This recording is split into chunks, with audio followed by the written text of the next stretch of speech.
So without further ado, this is Peter. Forgive me if I mispronounce your last name, Hillier. Is that, or Hillier? Hillier, it's Welsh. Oh, okay, interesting. Peter has been in the security intelligence industry for about 20 years in our Canadian Armed Forces. He's been, from reading his bio, he's participated in a number of myriad of areas, including standards of development. And we were talking about just your interest in the marine side of the industry, which I thought was cool. So if you were interested in speaking about that, I thought that'd be interesting today. But I think this would be fantastic, this one, because we don't often have supply chain security talks. So I'm really interested in hearing about this one today. So I guess without further ado, please take it away. Thank you. So thanks for the nice, thanks for the invite, first of all. And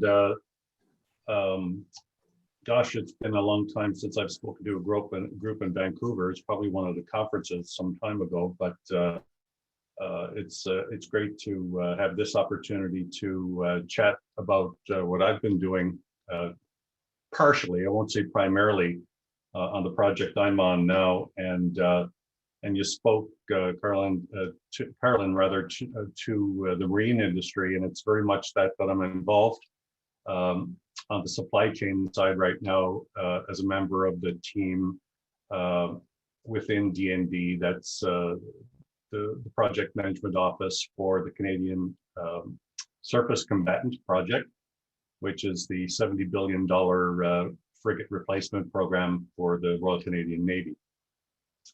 And to gently touch on some of the observations that I've made around supply chain security as a result of going through this effort.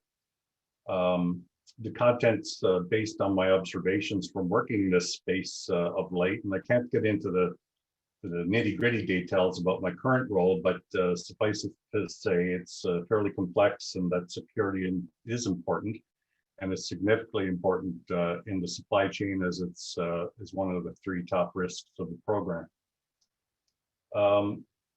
I'll be discussing elements of the standards development that are going on within certain Government of Canada departments and agencies, and as I've been personally active in their development, I'm fairly confident in the position I'm taking. Notwithstanding, I'm a lifelong learner, and I recognize I'm never the smartest one in the room. So, and I've been wrong in the past, so don't hesitate to ask questions or get clarification or inject your knowledge about a particular area when and if you see fit. I don't mind being interrupted. So I've been on my own consulting for some time now, but late last year, 3 colleagues and I, and friends, got together to form SSEng Group. And we're a small partnership of folks that are trying to evolve and champion a new approach for modern, trustworthy, and resilient platform acquisition. Our intention is to bridge the gap between, the acquirers and suppliers for more effective and efficient platform system security integration. We do that through a cybersecurity risk management framework that we've developed, which will be used within the procurement business of DND, as well as with ourselves. It's somewhat modeled after the cybersecurity framework of NIST, but focuses on mission assurance requirements. We translate those into standards-based contracting and have it totally integrated to meet the goals of the project through its life. There's 4 of us, as I said. We've got about 80 years of cumulative experience with D&D, CSE, private sector, broad range of experience from frameworks and guidance, SE, SSE, SIG, ISSA, systems engineering, systems security engineering, and architecture and design, business analysis, the gamut. We've been around a long time. Most of us have gray hair. Keeps us off the streets. enough about that.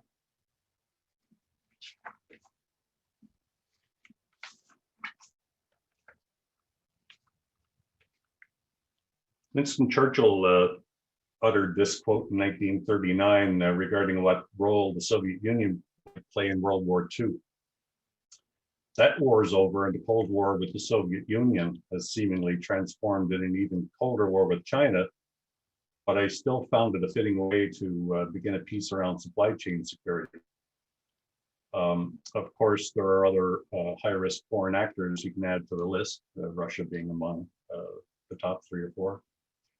In this area of constant complaints around the marketing of fear, uncertainty, and doubt in our industry, and even more than 2 decades of avoiding it everywhere I've worked in favor of more common sense approaches, I've finally found the need to market some FUD, even only to raise the awareness around it.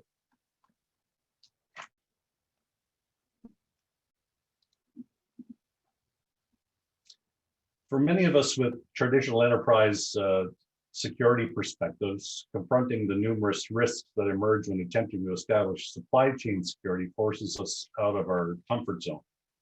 As I'm currently embarked on the security evolution of a major capital project with a tens of $billions price tag, the number one concern continues to be the confidentiality, integrity, and availability of the Crown's information assets. A secondary and related goal is to ensure that the prime contractors can apply the same tenets down the entire supply chain. Due diligence in these many other segments of security and cybersecurity is noticeably absent from either a legislative, policy, or process perspective when compared to our Five Eyes partners. If you're not familiar with what the Five Eyes partners are, that's Canada, US, New Zealand, Australia, and UK. If left unsupported, this void can lead to significant security breaches in Canadian government, defense, and critical infrastructure. Both Ron Ross of NIST and Bruce Schneier attested this just a few weeks ago.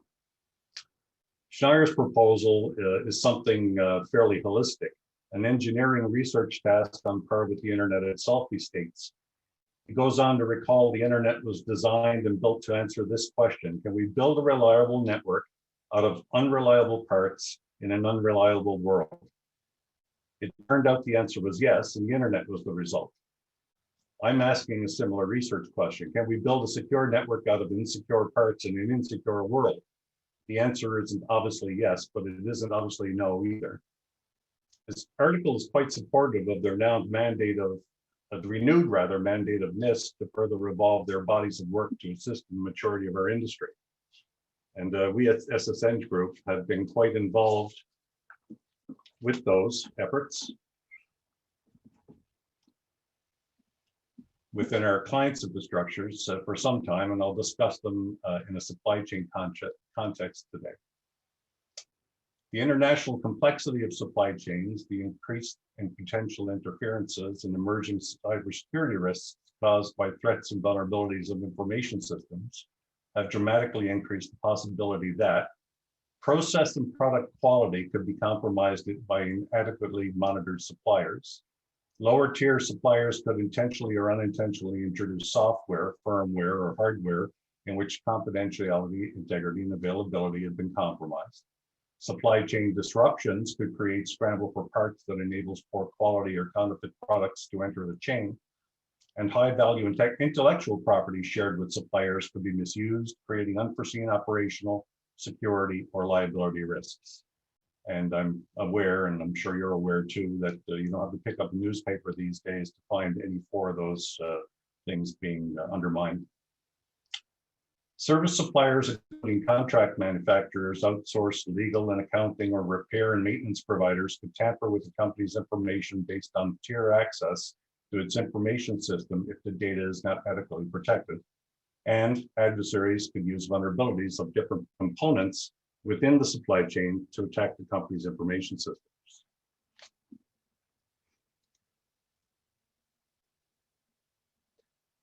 Traditionally, the return on investment on addressing mature assurance of your supply chain would be based on appropriate security policies, controls, and procedures that should be implemented based on cost-effective risk approaches.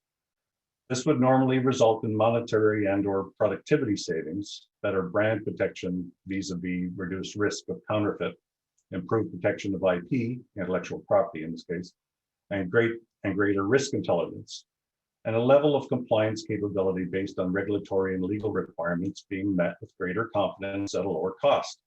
All of this would be further demonstrated by protection of shareholder value, customer satisfaction, brand protection, and boosting the bottom line. However, we're not witnessing that level of maturity from Canadian policy or lawmakers.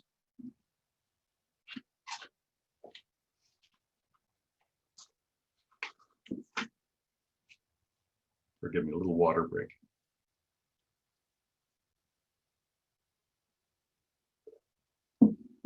At the time of writing this, the Canadian government agencies responsible for advising on security have been remarkably quiet regarding revelations of an explosive data breach of Texas-based SolarWinds. Now, of course, we've had other supply chain, what they're calling supply chain security events since SolarWinds. So take those into account as well. And according to the reports, hackers were able to infiltrate an email system used by federal agencies. They were also able to insert malicious code into software updated SolarWinds Orion product, which was subsequently downloaded by more than 18,000 customers. I think that number has since grown. The scale of this breach has been enormous, and we've been witnessing secondary attacks since. Yet all we've seen from the Canadian Centre for Cybersecurity was the well-known repetition of mitigation measures from other sources. No responsible disclosure around whether or which government departments may be affected, if any Canadian businesses might also face risks, if any investigative actions have been initiated in the Canadian government supply chain or other vulnerabilities, or if compromises have been enabled through the gateway opened by the SolarWinds-centric breaches. Why would Canada's leading agent on cybersecurity be so quiet on the issue?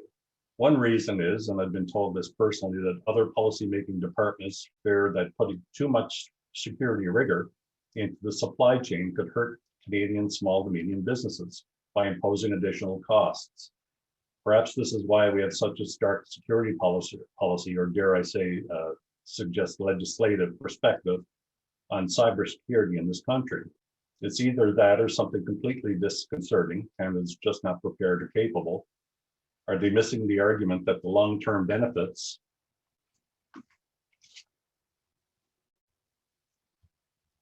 forgive me, the long-term benefits of cybersecurity outweigh the short-term work that they would have to do on policy?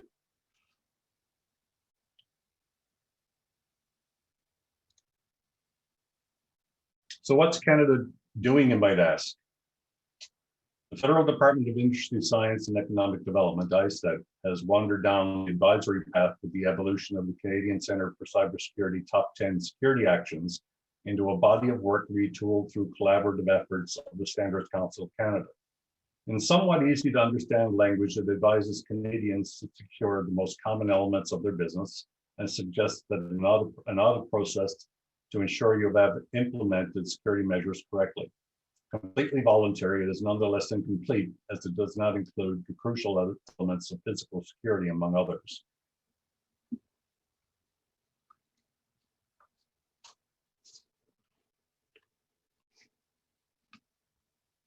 Investing in security in an increasingly digital world will pay dividends versus focusing on the short-term costs of getting started. Certainly, hiding Canadian government and industry breaches is not a long-term strategy. Of course, the potential third reason, and I know when my first career was 20 years in signals intelligence, so this is my personal opinion, based on 40 years experience, that the CCCS is not sufficiently separated from their intelligence partner to allow them to properly address security. The powers that be must see that we're at a crossroads. The longer they wait to address these cybersecurity challenges, the higher the risk that Canadian critical infrastructure will be targeted, with more severe outcomes than those of the past. The recent Colonial Pipeline ransomware attack in the east coast of the US certainly gives one pause as to how easy it is, even in heavily regulated sectors. On a positive note, the recent G7 meetings in the UK, the Digital and Tech Ministerial meeting came to a consensus recently that the collaboration on how democratic governments and stakeholders can support the development of digital technical standards that online tools, services, and protocols should measure up to, and which, among other things, will guide the development of the free, open, and secure internet. This is a good step forward for Canada, who does not currently measure up to other G7 countries in this regard. Additionally, President Biden's recent executive order on improving the nation's cybersecurity also provides some very granular expectations that are most certain to flow down to a broad range of industrial sectors in the short to medium term.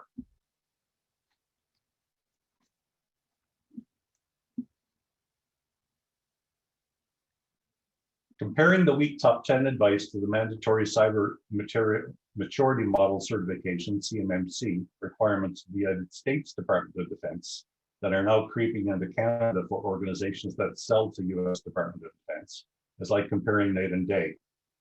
By way of its legislative approaches and compulsory assurance framework, the US can quantify and react to tens of billions of dollars lost to malicious software activity. Foundationally built on the National Institute of Science and Technology framework for improving critical infrastructure cybersecurity, the CSF, NIST SB 800-171 and other NIST guides, and Carnegie Mellon CERT documents, the CMMC consists of mature processes and cybersecurity best practices to provide structure and alignment to a set of capabilities within each security domain.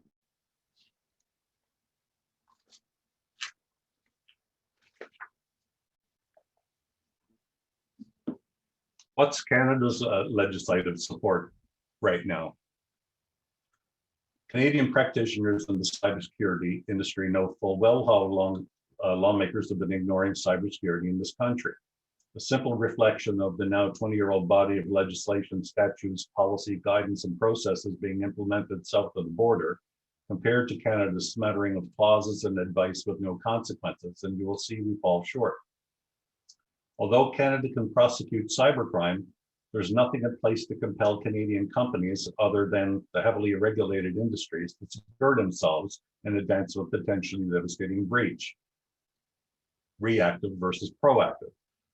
Nonetheless, ISSEG's work is touted as a good step here in Canada. By establishing a cybersecurity regulatory framework for conducting business with government, the payoff would be an increased trade and trust in Canadian products versus regulatory resources wasted on rare review projections and prosecutions. Why are standardized and regulatory processes important? Without these instruments, Canadian businesses, and specifically those selling to the Crown, have no urgent incentive to secure themselves, and by extension, the people whose data is contained within their infrastructures. Those of us trying to fill those gaps at the project level are attempting to create requirements that raise the proverbial bar, only to be told that such measures are too difficult or too expensive to institute, or they become watered down by authorities who do not fully understand the domain or the depths of the risks.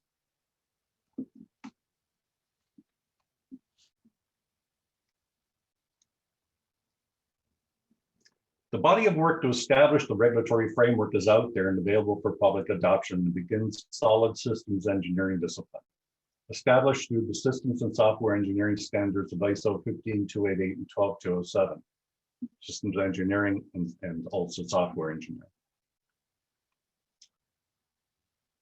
To properly ensure good security engineering, the international standards should be complemented with systems security engineering practices found in NIST SB 800-160 Volume 1 and 2. These can be augmented with a myriad of other coordinated ISOs and NIST guidance that will put you on the path of solid supply chain security.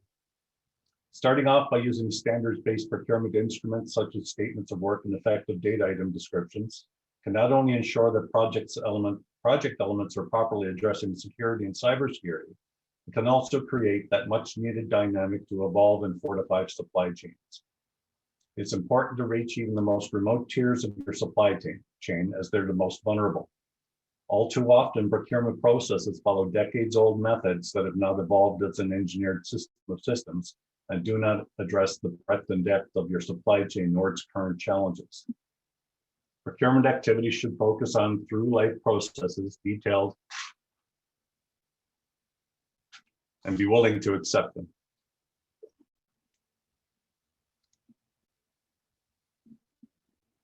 ISO 28000, the specification for security management systems in the supply chain, identifies key requirements, including those aspects critical to security assurance of the supply chain.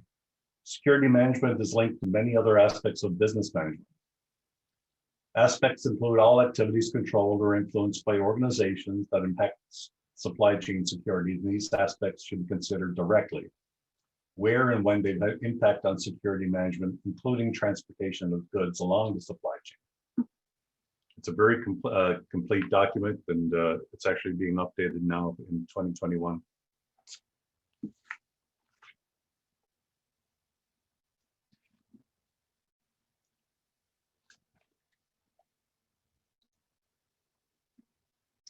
Additionally, the NIST has been prolifically addressing supply chain issues through a series of guidance instruments. Notably, I've used NIST 800-161 supply chain risk management practices for federal information systems and organizations, NIST 8276, which are the key practices in cybersecurity chain supply chain risk management, as well as 7622. Notional supply chain risk management practices for federal information systems. Although focused on ICS and information systems, these are a great foundation for doing any supply chain risk management as well. These guides augment the baseline systems engineering lifecycle to build solid requirements for security along the supply chain. In time, they may very well lay the groundwork for the international standards in this area. And at the time of writing this, I've noticed that in the draft, the new draft of 28,000, that's very much the case. The frameworks and the expertise exist. It's hard to argue the benefits to Canadian citizens and industry from a legislative perspective. Adopting standards practices clearly outweighs the effort. And from an ethical perspective, the effort to mitigate a serious breach far outweighs the devastating long-term damage that can come from being ill-prepared. For example, would you buy a vehicle to transport your family without Transport Canada's safety marks or certification? All that remains is the recognition that it makes business sense to provide digital assurance that Canadian physical and digital products are trustworthy in the global market, and commitment to do something about it. As Bruce Schneier put it recently, cybersecurity isn't going to get better until economic incentives change. And that's not going to change until the political incentives change. The political incentives won't change until there's political liability that comes from voter demands, and those demands aren't going to be solely the result of insecurity. These will also be the result of believing that there's a better alternative. It's our task to research, design, build, test, and field that better alternative. So I'll leave you with this one question. How do you perceive Canada's faring in light of the evolution we see among our partners?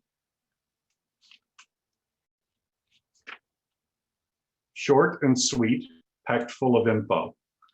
Thank you. And if you have any questions, I'm glad to take them.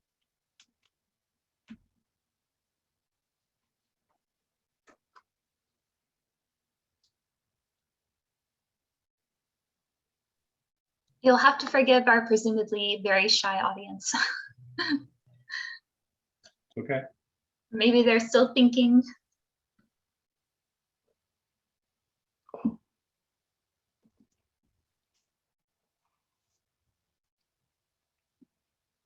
Question for you, Peter. Go ahead. Yeah, just with you mentioned about the fact that the government is concerned about too stringent a capability on security is going to frighten off or impede some of the smaller suppliers that are there. Is there some kind of either a mentoring process that could be used with the larger organizations to team with these suppliers, or is there anything that you would put out specifically to the government to say, to convince them that, hey, no, this is a short-term pain for a longer-term gain? Robert, that's in essence what ISSA is trying to do through their Cyber Essentials program. Mm-hmm. They mimicked what's going on in the UK out of a project with Cyber New Brunswick, you might recall a few years ago. And they've now since, because it was an economic development initiative on behalf of Cyber New Brunswick, they've now repatriated it back to the government. and it's it's Canada's initiative to secure small medium enterprises. And those are the most risky. It is a fairly low tier of controls, but as much as I tout the fact that it's a good start, and we've been hearing good starts for a long time, it is still a good start. If they can get people to do it. The fact that it's voluntary is what irks me. I'll tell you that in DND, I'm working with colleagues that are looking at a reciprocity agreement along the CMMC lines. So we'll be looking at a maturity model perspective that'll put, a cybersecurity essentials framework on steroids, and it'll be based on criticality of assets. So if the asset is critical to a particular project, then it's going to have to go through more rigor. So, we need to start investigating not only the integrity, the CIA of the data that we're sharing in projects, but, what does your supplier's IT network look like, right? And if they're not meeting certain requirements, you won't get a chance to bid. And I think that's what's probably going to happen down the road. Will global affairs, wave the proverbial, I'm very fond of using this guy, do the Kermit the Frog hand waving exercise? They probably will. They have for a long time. But that is a hurdle that we need to get over.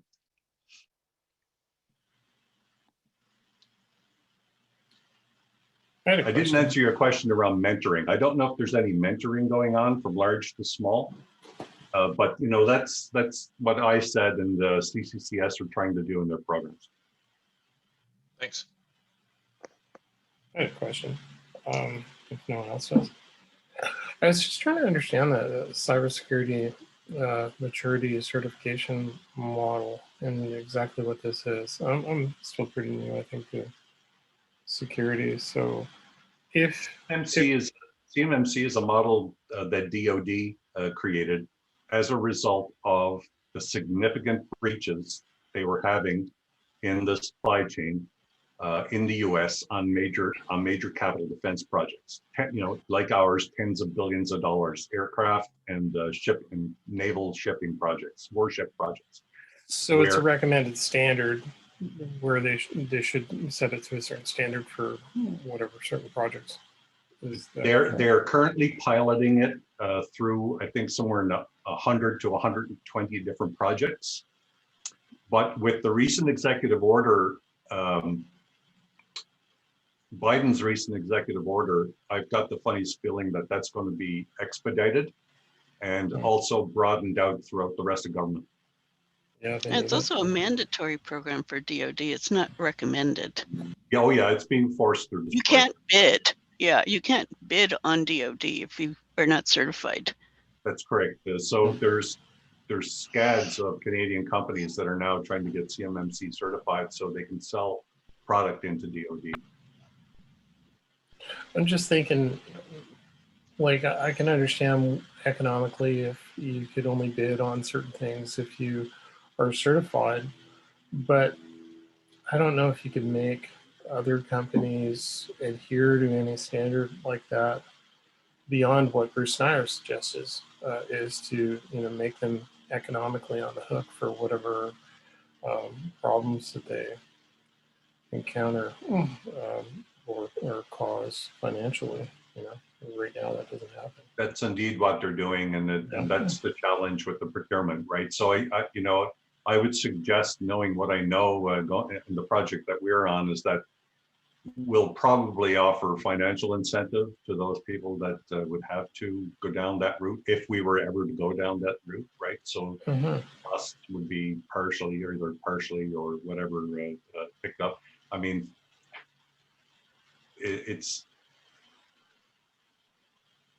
I know some of the folks that are going through the Cyber Essentials program now because it's actually generating more cost than people thought it would as well, and it's a voluntary program. So you know, you've got small enterprises out there, or even medium, that don't even have a basic firewall, right?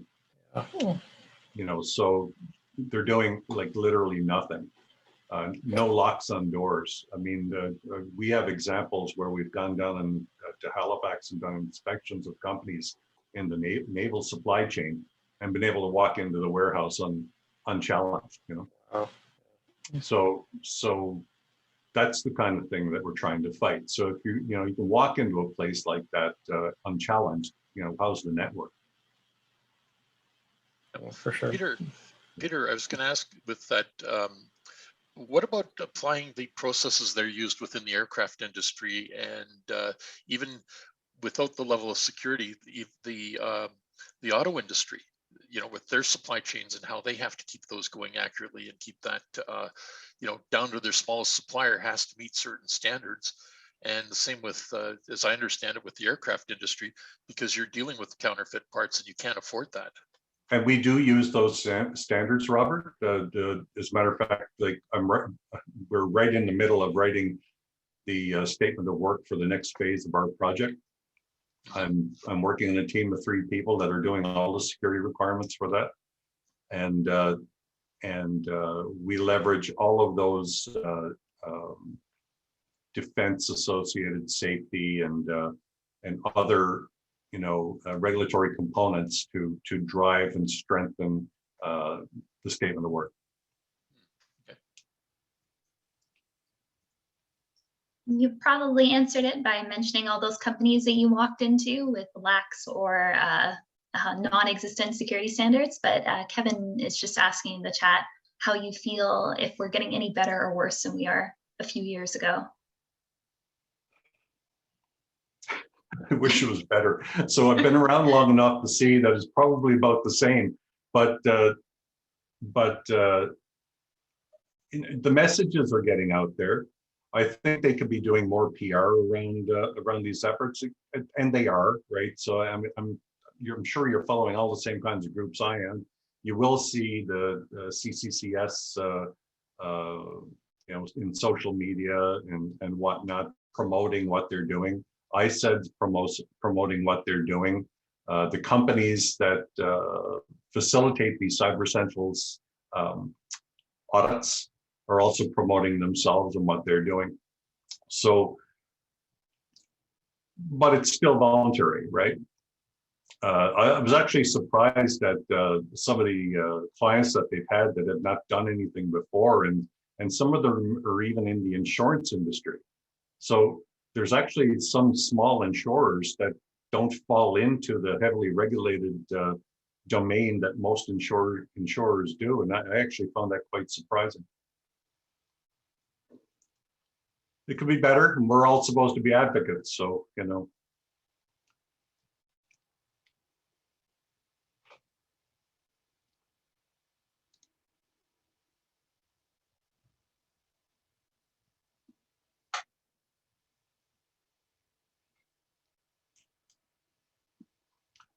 One of the things I would mention too, is we were chatting about it earlier, is that all of the body of work that's coming out of NIST right now is bringing, one of its major goals is to bring the security domain back to systems engineering and system security engineering.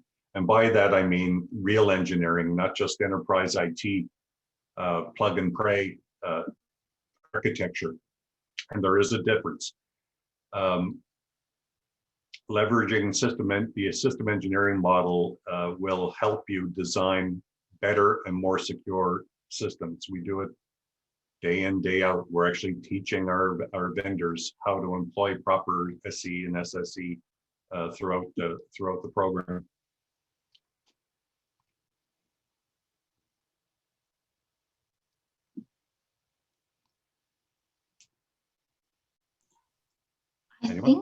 I think we've had no more questions. Okay. That might be the end of it. Unless someone else wants to speak up, or anyone else had anything to mention. Is anybody working in supply chain? Yeah, that's a good one. Actually, what kind of industry industries is everyone joining from? Maybe we could get a kind of sample idea through the chat.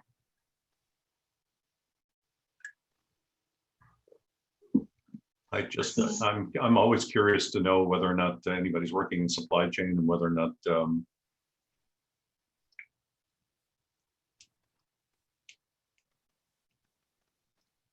part of this is fascinating to me as well, because we get to see you know, multiple different industries and different roles that people are in, you know, when we join these meetings. Mm-hmm. Peter, quick question in terms of supply chain. Majority of the time you're concentrating on hardware. What's your supply chain vision for software-based, like bill of materials and stuff like that? Because a lot of it is open source, and one of the major threats, since you were talking about chips, was related to one of the biggest extraction of data was because of the supply chain through software attack. Where what's your vision there? So that's a good question, and what we're doing is not solely focused on hardware. It's all aspects of security, Dimitri, and I mean soup to nuts. It's very broad. So physical security, program security, software assurance, hardware, the whole, you know, personnel awareness. They go through all the tenets, right? So we're covering off all of those things. To answer your question more specifically, though, I'm a huge fan of digital bill of materials. We've been injecting language and requirements around those very things in our most recent work. It's an area even that D&D is not strong in right now. They do great asset management, but not necessarily software assurance specifically. And there's only now administrative orders being written to cover that particular area off sufficiently. The supply chain security is relatively new. I think it's worth pointing out. This has not been going on for 2 decades. This is a fairly new beast. That's why NIST was given that mandate out of DoD to create some guidance around it in the first place, is because of the challenges that DoD was having. Yeah, so I mean, software assurance is it's a huge thing. We leverage the system engineering principles of ISO 12207, along with the other guidance that I mentioned just now, in achieving that down the supply chain as well.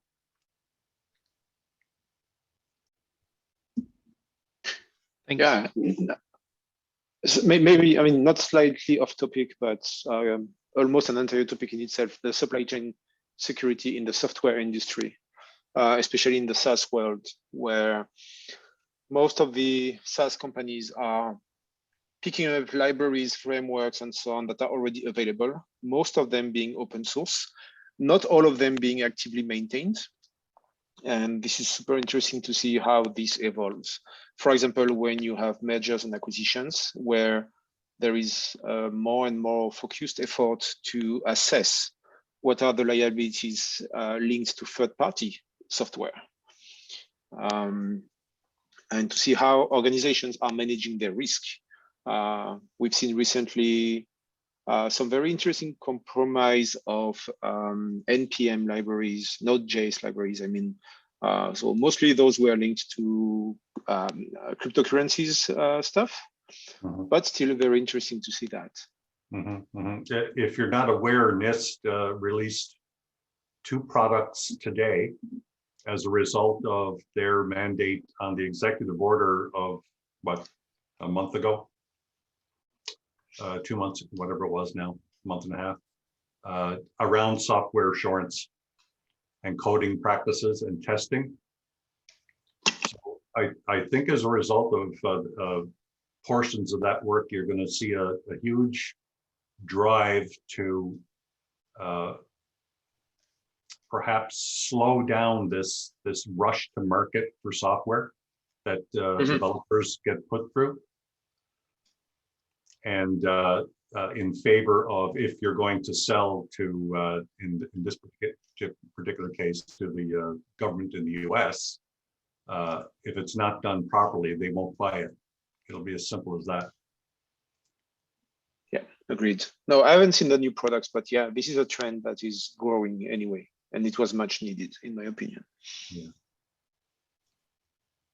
You see the same issue in the IoT world, where you see completely outdated third-party libraries being still used, despite having flaws from 10 years ago, for example. Yeah, and standards are still just being written around that too. And not only international standards, but I know the Standards Council of Canada through the CIO Strategy Council is working in that space, also in the digital identity space. So are other standards bodies around the world.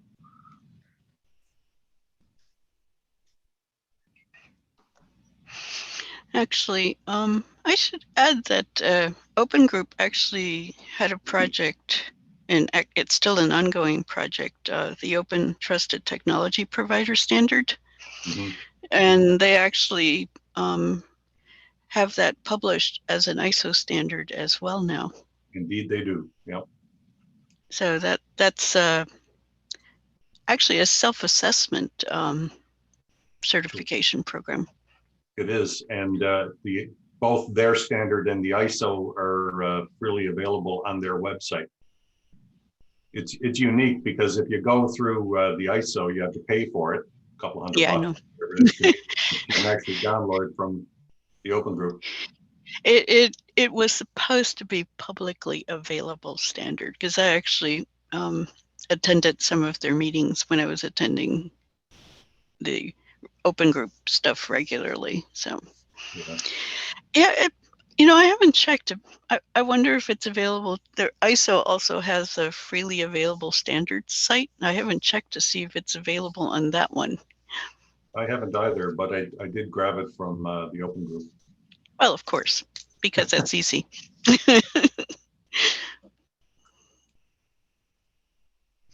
So if other people are interested in something that's actually kind of simple and more along the lines of software engineering principles, that's a good one to grab hold of. For sure. What's the name of the standard? It's called Open Trusted Technology Provider Standard, O-TTPS. And the title is Mitigating Maliciously Tainted and Counterfeit Products. So there's two parts. Oh, found it. Okay. And there's a 2018 version for the ISO standard.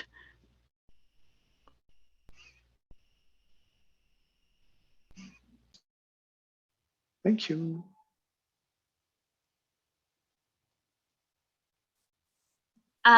Peter, thank you so much for your presentation. I thought it was really interesting. Sorry for, the